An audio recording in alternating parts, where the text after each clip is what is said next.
Hello বন্ধুরা, আশা করছি তোমরা সকলেই খুব ভালো আছো। তো আজকের ব্লগটা শুরু করছি শিলিগুড়ি থেকে। আগের ব্লগটা তোমরা যারা দেখেছো বা দেখোনি তারা দেখলে কিন্তু বুঝতে পারবে আমি পৌঁছে গেছিলাম গ্যাংটক থেকে শিলিগুড়ি পর্যন্ত। তো আজকের আমি তোমাদের এই ভিডিওতে দেখাবো যাদের এনজিপি স্টেশন থেকে সকালবেলা ট্রেন থাকে তাদের রাতটুকু থাকার জন্য বাজেট ফ্রেন্ডলি ভালো হোটেল আর ভালো খাওয়া দাওয়া। তো তোমরা ভিডিওটা দেখতে থাকো, আর ভালো লাগলে অবশ্যই লাইক করো, শেয়ার করো আর চ্যানেলটাকে সাবস্ক্রাইব করো। তো চলো শুরু করা যাক। এখন আমি দাঁড়িয়ে আছি তেনজিং নরগে বাস স্ট্যান্ডের ভারত পেট্রোলিয়ামের ঠিক অপোজিটে, আর সামনেই দাঁড়িয়ে আছে রয়্যাল ক্রুজার। এটা কিন্তু আর কিছুক্ষণের মধ্যেই ছেড়ে যাবে কলকাতার জন্য। আর আমি ব্যাগ নিয়ে এখানে ওয়েট করছি টোটোর জন্য, যাবো এনজিপির দিকে।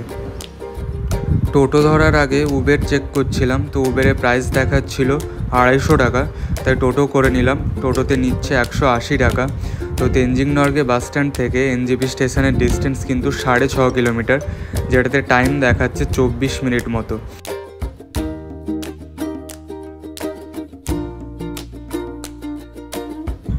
রাস্তায় ট্রাফিক টুকটাক রয়েছে, কিন্তু কলকাতার মতন এতটা ট্রাফিক এখন দেখা যাচ্ছে না। সন্ধ্যার টাইমে কিন্তু ভালোই ট্রাফিক হয়, আমি আগে যতবার এসেছি সেটা দেখেছি।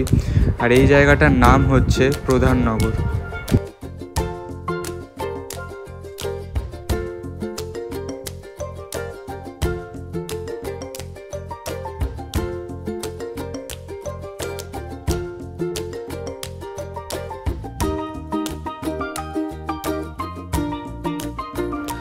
সিকিমে কিন্তু দুদিন ভালোই বৃষ্টি হয়েছে, বাট শিলিগুড়িতে কিন্তু ওয়েদার একদম পরিষ্কার।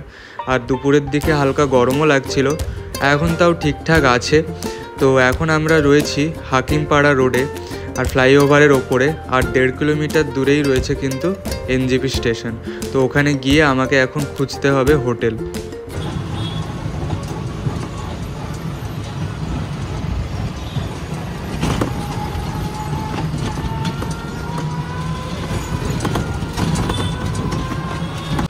স্টেশনের পাশে অনেক হোটেল ছিল, কিন্তু সেগুলোর প্রাইস অনেক এক্সপেন্সিভ ছিল। এক রাত্রি থাকার জন্য 2000-2500 রুম হিসাবে ওই হোটেলগুলোর প্রাইস হওয়া উচিত 1100 থেকে 1200 টাকার মধ্যে।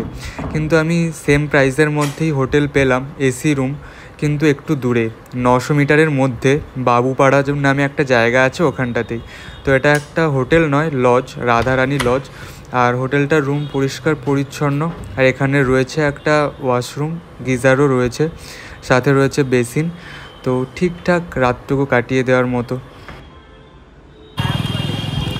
সন্ধ্যেতে সেরকম কিছু খাওয়া হয়নি, তো এখন আমি একটু তাই বাইরে বেরোলাম। এখন বাজে 8:41, ভাবছি ডিনারটা করেই একবারে হোটেলে ফিরবো।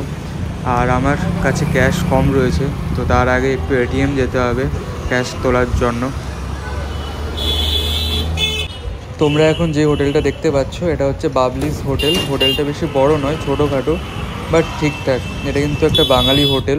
তো এই হোটেলে আমি নিয়েছিলাম চিকেন থালি।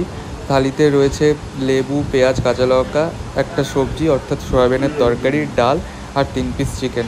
খাবারের কোয়ালিটি যথেষ্ট ভালো ছিল, আর সবথেকে শকিং ছিল প্রাইসটা, নিয়েছে মাত্র 135 টাকা।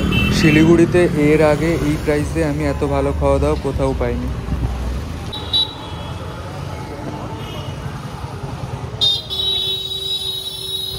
খাওয়া দাওয়া কমপ্লিট করে এখন যাচ্ছি রুমের দিকে। আর বেশি দেরি করব না, কারণ সকালেই আমার ট্রেন রয়েছে এনজিপি থেকে হাওড়ার জন্য, শতাব্দী এক্সপ্রেস। তো গিয়ে একটু রেস্ট নেব, রেস্ট নিয়ে সকালে আবার উঠে বেরোতে হবে। আর এটাই হলো আমার লজ, লেখা আছে আর লজ, মানে রাধারানী লজ।